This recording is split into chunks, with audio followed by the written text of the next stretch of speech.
Hello मेरे प्यारे दोस्तों, आप सभी को मेरे YouTube चैनल कहानी का खजाना में स्वागत करती हूँ।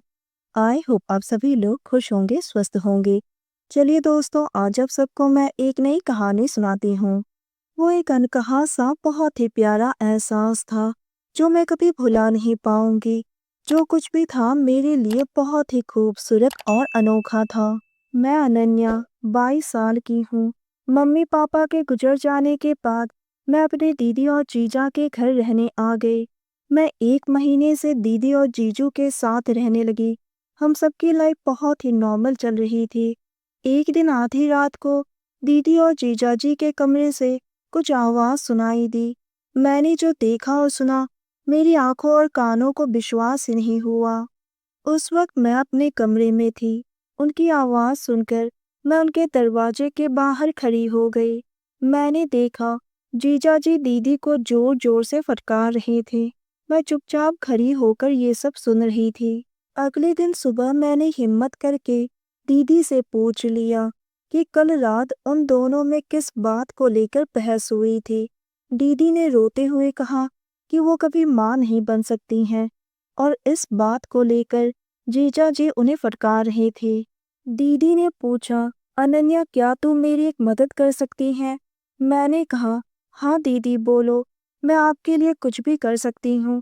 दीदी ने कहा, अनन्या तू ही मेरी एक आखिरी उम्मीद है। क्या तुम मेरी बच्चे की माँ बन सकती हैं? दोस्तों, चैनल पर नए आए हैं तो इस वीडियो को लाइक, शेयर और सब्सक्राइब करें और एक प्यारा सा कमेंट ज़रूर कर दें। मैं थोड़ी देर के लिए चुप रह गई।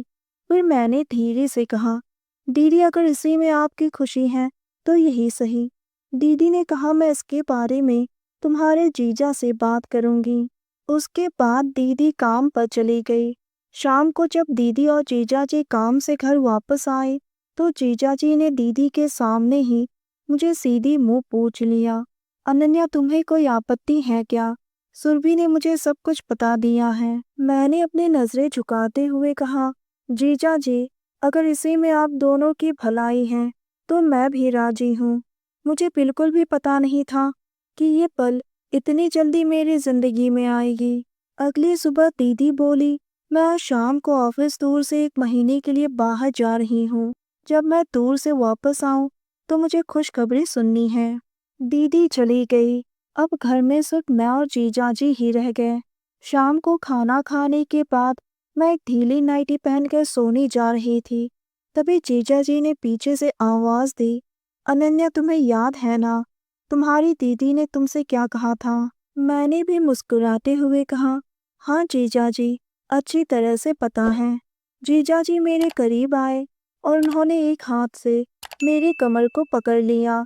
मैं एकदम से बेताब हो गई क्योंकि पहली बार मैं किसी मर्द का स्पर्श महसूस कर रही थी। मैं गर्म हो चुकी थी। मैंने कहा, जीजाजी ये सब इतनी जल्दी होगा मुझे बिल्कुल भी अंदाजा नहीं था। जीजाजी ने मुस्कुराते हुए कहा, अनन्या शुभ काम में देरी नहीं की जाती है। जो तुम्हारी बहन सुरभि नहीं दे पा रही है वो सुख आज तुम मुझे दोगी। मैंने शर्म से अपनी नजरें नीचे कर ली। जीजाजी ने मेरी नाइटी को किनारा किया और मेरा खूबसूरत सा बदन उनके सामने था। उनकी खुरदुरी हाथों की उंगलियां मेरे पीठ पर उछल कूद कर रहे थे। मैंने भी धीरे से उनके शर्ट को किनारा किया। उनकी चौड़ी और सांवली छाती मेरे सामने थी। उनका हर एक स्पर्श मुझे और भी ज्यादा उत्साहित करने लगी। मैं सिसक रही थी, लेकिन जो कुछ भी हो रहा था वो मुझे बहुत ही अच्छा लगा। जीजाजी धीरे धीरे वो सब में आगे बढ़ने लगे। पहली बार मैं वो सब का अनुभव महसूस कर रही थी। उन्होंने मुझे एक अनोखे सुख से परिचय करवाया। उनका साथ पाकर मैं ये तक भूल चुकी थी कि मैं अपने बहन के पति के साथ हूँ। मुझे ऐसा लग रहा था जैसे कि मैं पहली बार अपने पति के साथ खूबसूरत पल बिता रही हूँ। मैं अपने मन से उनका साथ दे रही थी। मुझे कोई अफसोस भी नहीं हो रहा था। जो कुछ भी हो रहा था वो बहुत ही खूबसूरत था। इसी तरह से 1 महीने होने को आया। एक दिन जीजाजी ने नशे में बोल दिया कि अनन्या मैं तुम्हें पहले से ही बहुत पसंद करता था। वो तो घर वालों के जिद करने पर मैंने सुरभि से शादी कर ली, लेकिन तुम्हें पाने की चाहत मन में पहले से ही थी। तुम्हारी दीदी को लगता है कि वो कभी माँ नहीं बन सकती हैं, लेकिन मैंने उसे उस हद तक प्यार ही नहीं दिया है। मैं जीजू की बात सुनकर अवाक रह गई। ये सब जीजा जी ने पहले से ही प्लान करके रखा था। अगली सुबह दीदी आ गई। कुछ दिनों के बाद मैंने दीदी को खुशखबरी सुना दी। दीदी बहुत ही खुश हो गई। इसी तरह से 9 महीने कब निकल गए पता ही नहीं चला और मैंने एक बहुत ही खूबसूरत बेटे को जन्म दिया। बेटे को जन्म देने के 6 महीने बाद एक दिन मैं किसी को कुछ बताए बिना वहां से चली गई। मैं नहीं चाहती थी कि जीजा जी फिर से वही हरकत मेरे साथ करे। उन दोनों को जो चाहिए था वो उन्हें मिल गया। अब मैं अपनी जिंदगी अपने हिसाब से जीऊंगी। दोस्तों, आप सबने अपना कीमती समय निकालकर इस वीडियो को सुना। इसके लिए आप सभी को धन्यवाद करती हूँ। धन्यवाद दोस्तों।